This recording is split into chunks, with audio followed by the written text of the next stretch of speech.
Hello and welcome. In this video, I'm going to give you an overview on a project I completed in my website design and production class as part of my graduate program at the University of Arkansas. Specifically, I created a website and I had to start from scratch, and really it was for a particular vendor or customer. And in this project, I learned a lot, web design being one of them, really putting that into action more than just planning, really implementing what I've been learning, and then also creating a professional quality website style guide so the website can be maintained. So this specific website is my end product that is actually still being used today. The particular customer I used for this project is the ELL director for my school district in BCSC in Indiana. Denise Ricarte is her name, and she's who I worked with on this project, who I knew they kind of needed a new website just because our whole entire school district, we did a whole website redesign process about a year and a half ago, and I was involved in that. Not at a very much of a building phase, but just giving some feedback. And one of the things that happened as a result of that project from just some budgetary standpoint pieces was that we couldn't redo all of the web pages for every single one of our more support system pieces in our school district. And the center that our ELL office runs is one of those groups that did not get a whole website redesign like the rest of the school district. So I knew there was a need, and that's partly why I selected this group for the project, and also because it's really important for our school district in particular because we have a very large and growing ELL community, and this website is a really helpful resource for them. So this website is here. It's created on WordPress. I'd never used that website creation tool before, at least definitely not to this extent. I'd kind of dabbled in it for a few projects, just ticking some basic boxes, but this is the first time that I'd really used it in depth. So this is a required course, but I wanted to make it something that was meaningful to my district that I knew would be maintained, and that's why I selected this particular customer and this particular topic. So our ELL office in our school district has a separate kind of outreach group called the Cultural Learning Center. And the Cultural Learning Center is a physical place. It's in one of our high schools in the diversity and culture wing of that high school. And it's where they have a lot of outreach events, but their web presence is also a very big part of being a part of the Cultural Learning Center. They communicate a lot of information out of this website. They send out a calendar of their outreach events and locations for those. And our school district has several parent engagement interpreters. And those interpreters work with students in our school district who are ELL students, who are families that are newcomers, who are ELL level 1, and those who are not very proficient in English, so they can get the support and resources they need, as well as tutoring. So the Cultural Learning Center website is much more than just a physical building. It's very much of an online presence and marketing, recruiting those families to come to our school district, maintaining the families that are here and letting them know they do have all these support wraparound features to support them and their students, and then to also just really showcase how talented and amazing our group is in the community. So I redesigned this whole entire website for this group, including the logo. That was a part of this process, and it's mentioned in my style guide, which I have linked on this ePortfolio webpage. But here's the Cultural Learning Center. I picked a similar color scheme to what I used in this logo here, so it'd all be pretty unified and look good together. And all of the pictures that are on here are ones that I had captured or Denise Ricarte, the customer, had captured and sent to me. So they were all able to be reused. She was the owner of, or I was the owner of. All right. So if I look here, here are some of the different pages that we see on the website. We have the homepage here that just kind of describes what this is, well, where to contact us, just some basic information about the ELL office and some of the different offerings and ways that they support the community. All right. And further down, we have just links to the different pages that are here as well. And as well as the ability to translate the web page, which is really important for our ELL families because a lot of them are not native English speakers and they might want to have this in their own personal language. So if I go to the top here, I have my social media links here that take you to the various pages for this group.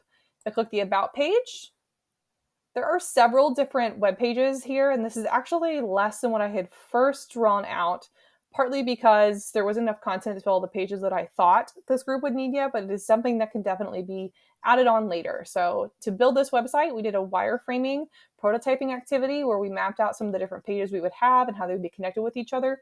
So it's really important that you have a roadmap of the pages you're going to build before you just go in and start building all of these pages. So if we look here,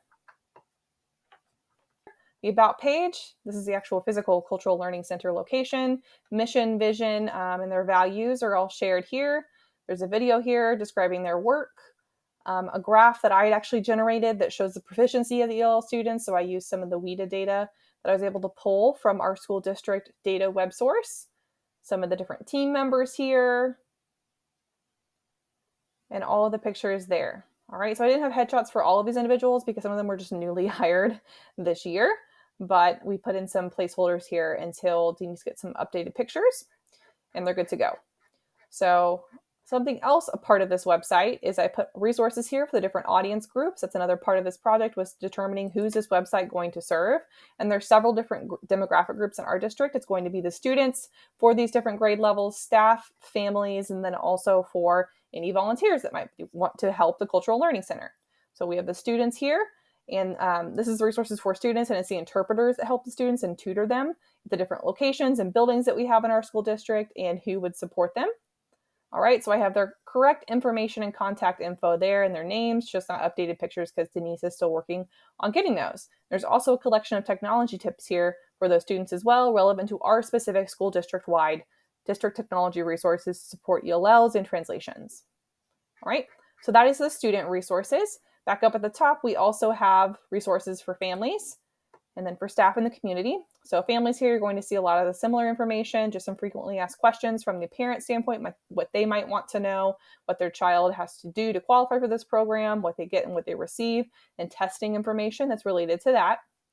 Resources that are here. And again, all of this is linked, and it's always a similar scheme here to signify that it's a link. It's not just something random. It's the same type of underline look to it. The fonts that were selected for this website are more web accessible fonts. And again, we have more videos there and the social media links. We have resources for staff. This is for staff in the district, and then also CLC staff, or Cultural Learning Center staff. Information there. Again, a little text heavy just because we are still in the process of creating videos. Again, some tutorial resources there to support teachers as they work with students who might be ELL newcomers. And then back up at the top, we have resources for the community. All right. So this includes just an input form. So if someone's interested in volunteering for the CLC, they can input this form and it goes straight to us. So I've been scrolling back up to the top, but technically you can get to any one of these tabs here at the bottom as well. I intentionally put them at the header and the footer of the website, so someone has some options here.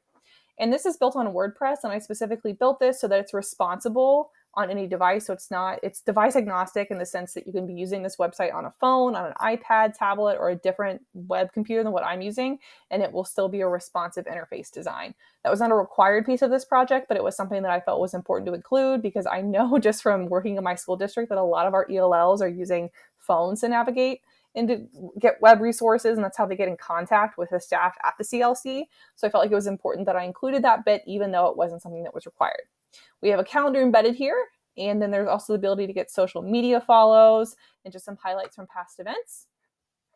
And then lastly, we have contacts, so how to get in touch. So it's another fill-in form, but there's also phone information, the physical location of the building, and the ability to email as well.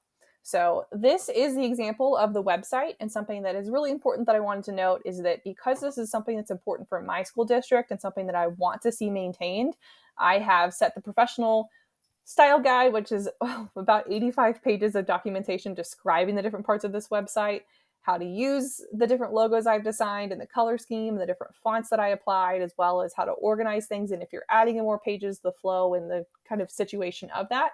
But I also have set up this website so it can continue to be robust and continue to live on and be a living, breathing website beyond the scope of my graduate school project, in the sense that I've sent over access rights so that Denise Ricarte can log into this website, sign in, work on it, add pages to it, and then I can also continue to do that in my role for as long as I needed to. So it's not just something that ended with me completing this project. It's something that we're still working on and adding videos and pictures to. Like I noted, the style guide helps with that, but I've also shared this with her because this is a project for her and she's the customer. So I hope this has been a helpful overview, and thank you for watching, and I hope you enjoy looking over the Cultural Center website.